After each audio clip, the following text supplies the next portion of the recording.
आज आसतु भागक्रिया साहाय्य केमिति वर्गमूल निर्णय करबा ताहा आमे शिखिबा। तो प्रथम संख्या नबा आमे 2304 डाहाण पटु आमे को प्रथमे जोड़ा कर दबा।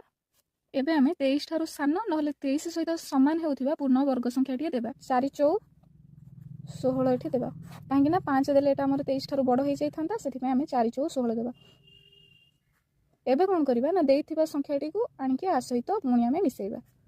जेहेतु आमे जोड़ा करिसे तेणु एठी हमर कोन हबो जोड़े संख्या लागि। तो एठी हमर हे गेला 2704। एबे आमे देखिबा एठी आमे जो संख्याटे देबा एठी मध्य सेही संख्याटे देबा। तो एठी जदि आमे 8 दउचे एठी मध्य आमे 8 देबा। 28 रे 8 गुणिले हमर हे जाउची एठी 704। तेणु एबे आ गोटे संख्या देखिबा याकु मध्य आमे पूर्व भली जोड़ी कर दबा। जदि जोड़ी पई गोटे संख्या न थाए तबे एठी आमे शून्य बसई देबा। जेहेतु एठी 1 अछि जदि आमे 2 दउचे 1 ठारु बड़ होई जाउची सेति पई एठी 1 देले एठी मध्य आमे 1 देबा। तो 1 1 एठी हे गला। एबे पुणी कोन करबा ना 1 टाको आनकी पुणी आ सहित मिसेई देबा।